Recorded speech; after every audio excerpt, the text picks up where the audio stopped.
Howdy, Space Rangers, Captain Phoenix here.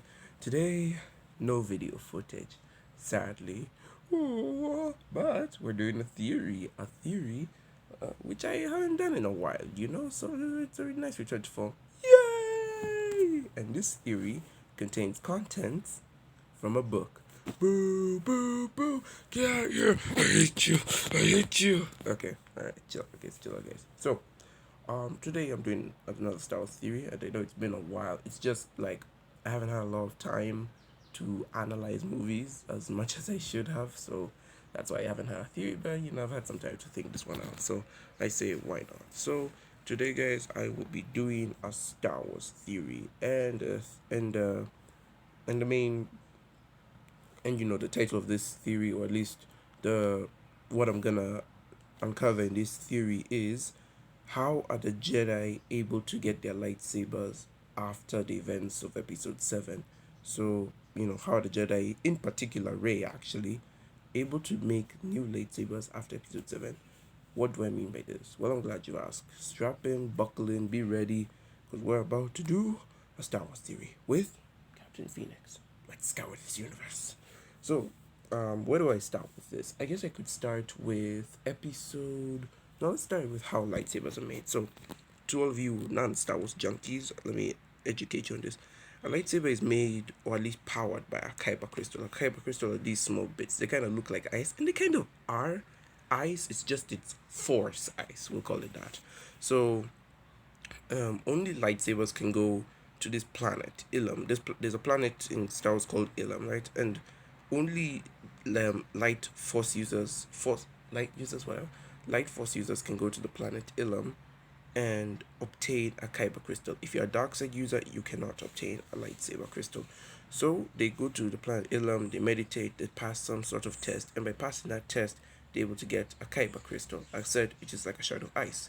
And this kyber crystal sort of like reflects their personality, therefore they get different colors. So if you're Jedi, if you send a troop of Jedi there, they'll come back with different colors varying on their personalities. Some may come back with blue, green, purple, it all depends. But the main colors for kyber crystals are blue, green, purple, yellow, orangish. It's not clear on what that color is, but I'll say yellow for now. So blue, green, yellow, and purple.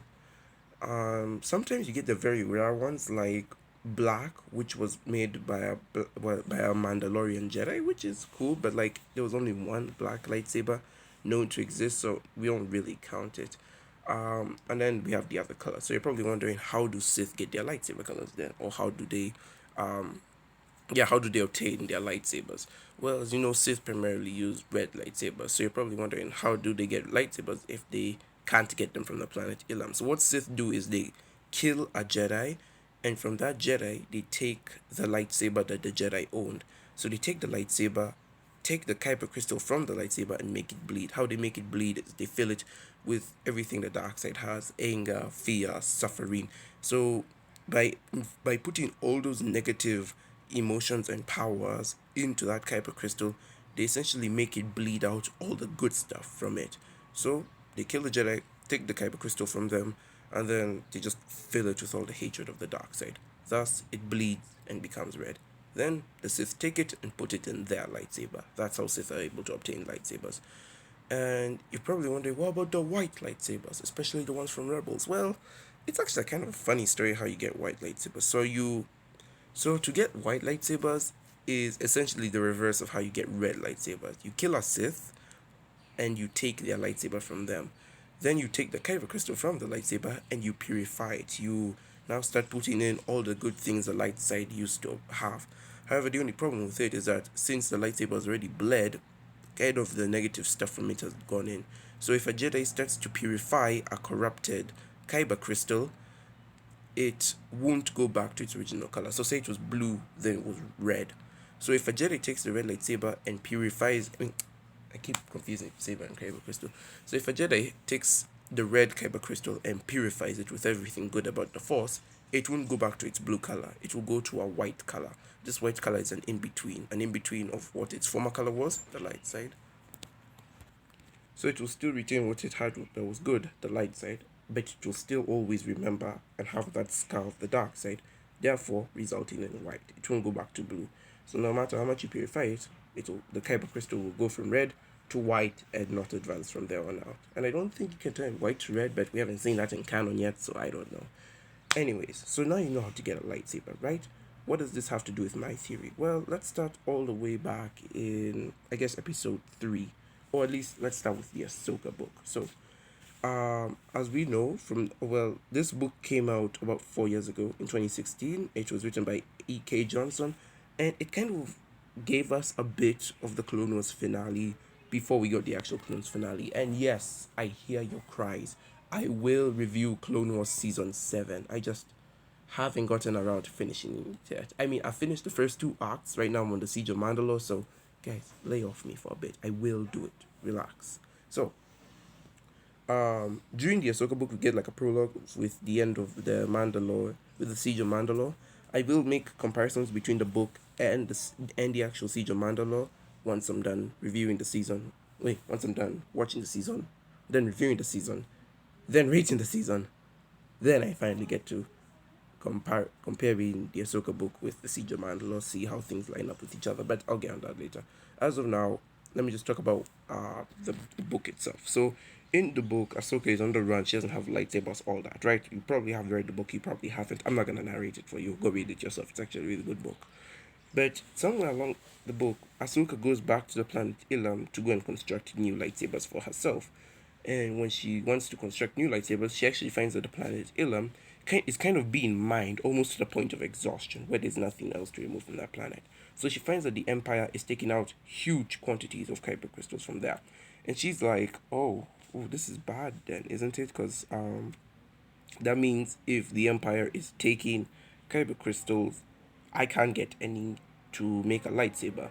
Now, before I continue, I don't know why, but the first time I read the book, this one, the first time I read the book, I honestly thought that the Empire was destroying, was mining out the kyber crystals so as to either store them somewhere else or to destroy them completely. I know that's not really what they were using them for. They were using them to make the Death Star, but like, I don't know why, but it kind of was telling me that the cave crystals, yeah, they were gonna destroy them so that any Jedi or any future Jedi who wanted to come and make a lightsaber of their own will not have the pleasure of doing so. And it's not helpful that the comics also didn't help me a lot because there's this one comic where Palpatine sort of rounded up all the dead Jedi's lightsabers, like the clones who killed the Jedi.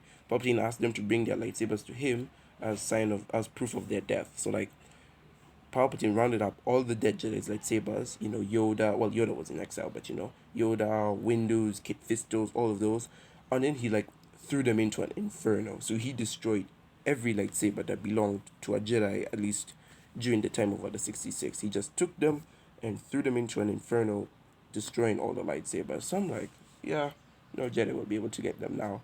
It, what I also like about the books is the consistency that we have. We had one scene from Revenge of the Sith showing the construction of the Death Star, and in the book that takes place chronologically after Revenge of the Sith, Darth Vader, Dark Lord, the Rise of Darth Vader. This book takes place about a month after Revenge of the Sith, and it does, and in this very same book, it contains the Battle of Kashyyyk, Chewbacca's planet, where they round up 100,000 something Wookiees, and they said, "Oh yeah, get 200,000 Wookiees to the Death Star and help them construct it." Mind you, this takes place 1 month after Revenge of the Sith, so it's insane. Anyways, I'm getting off point. Back to the Ahsoka book. So she goes to the planet Elam and finds out that they're taking kyber crystals. And as we know, the Empire is using these kyber crystals to power the Death Star. The kyber crystals absorb energy, they exert more energy, we know all that stuff. Now, I have no problem with this book because Ahsoka does get her new lightsabers by fighting an Inquisitor. In the book, her kyber crystals aren't really on Elam; they're actually on a planet called Rada, where an Inquisitor is. So Ahsoka killed the Inquisitor. So when she went to Rada, she had an encounter with the Inquisitor. She killed the Inquisitor, took his lightsabers, purified them, and made them her own. So she really didn't have to go to Elam. This could have posed a future problem for Jedi in the future because they wouldn't know where to go. So it kind of made me think, where would Luke get his green lightsaber? But then I realized the planet Elam wasn't destroyed, it was just being mined out of its resources. And since the Empire didn't need it anymore, they had no use for it. So this instead takes me up to episode 7, which in my opinion has one of the weirdest plot devices ever. And that plot device is none other than Starkiller Base. So for years people have been asking, why is Starkiller Base bigger than the other Death Stars? What's powering Starkiller Base? How does it have more, how should I say, how does it have more power, more energy to destroy like 5 planets at once, whereas the first Death Star destroyed 1 planet at once, and the second Death Star could only destroy, an army at once. It didn't even have enough power to do an entire planet. Well, that's because you probably didn't know this, because canonically speaking, I don't think everyone knew this. So only the hardcore fans would know. Here I am calling myself a hardcore fan when I only own the books as merchandise. Anyway, but this is some. But canonically speaking, I don't think it's a lot of something that a lot of people know. So I might as well just voice it out. But something that not a lot, I don't think a lot of people know, is that Starkiller Base was actually made out of the planet Elam. Yeah, somehow the First Order went to the planet Elam. Remember the Kuiper Crystal planet, the ice one. They went to the planet Elam and built a base within it, or at least built a stronghold within that planet. So Starkiller Base isn't just a stronghold like the Death Star is, it is actually a planet. So the First Order went to the planet Elam and weaponized it. They turned it into a stronghold for themselves and named that stronghold Starkiller Base. And that's how they were even able to make it bigger and more powerful than the Death Star, because, a planet is bigger than the Death Star. And B, the reason they were able to make it more powerful than the Death Star is because the entire planet is made out of kyber crystals. So they don't need to go farm for them, they already have them. Thus, the kyber crystals are used in the cannons in large quantities, mind you. And since the power concentration in there is so huge, they're able to exert enough power to destroy not just 1 planet, but 5. Or at least that's what I counted when I watched The Force Awakens. So looking back on it, it does make sense why Starkiller is so much bigger and stronger than the Death Stars. It's because it's actually made out of the planet that contains kyber crystals, the planet where Jedi go to obtain their kyber crystals. And so, Starkiller Base is made out of the planet, destroys a lot more, bigger. Bigger is powerfuler, basically what I'm saying. Now, my main problem with this is, how do the Jedi get their future lightsabers? Because if you're like me, or you're just a regular movie watcher, you know at the end of The Force Awakens, Starkiller Base goes. Therefore, the planet Ilum is destroyed. Therefore, every single kyber crystal on that planet is gone. So it kind of makes me think, then what happened to the lightsabers? Or how do Jedi get their lightsabers? I know it's not one of the biggest questions ever, but it does irk me when I watch The Rise of Skywalker and at the end of that movie I see Rey light her yellow lightsaber. So I kind of scratch my head. Now, like before it wasn't a problem, but now I scratch my head and I'm kind of like, where did she get the kyber crystal from? The planet Ilum is destroyed. Like Starkiller Base slash Ilum is gone. Therefore, every kyber crystal that that was on that planet is destroyed. Jedi cannot go to that planet to obtain a kyber crystal because the planet does not exist anymore. So where did Rey get the kyber crystal for her new lightsaber? Or where will future Jedi get kyber crystals for their new lightsabers? And even then, the plot of Star Wars is confusing because they can't get kyber crystals from the old lightsabers or from the Jedi of old. Reason being, as said, Palpatine burns them all in an inferno, so they're destroyed as well. They can't get kyber crystals from Ilum because Ilum is destroyed. Therefore, where are they gonna get the kyber crystals from? Or more specifically, where did Rey get her kyber crystal from? Cause um cause she can't go out and do some soul searching to get it. There are no inquisitors or dark side users for her to kill to purify a lightsaber. And even if she did purify a corrupted lightsaber, it would come out white, not yellow. Now, I know some of you are gonna tell me, "Oh, watch The Rise of Skywalker, the ending frame by frame." In which case, bad idea, but okay. Watch the scene where Rey lights her lightsaber frame by frame. You'll see that in the lightsaber we get glints of green and blue, and then before it becomes yellow. So basically, what you guys would be telling me is that she either took Luke's kyber crystal or Leia's kyber crystal, or even Anakin's kyber crystal, one of the two.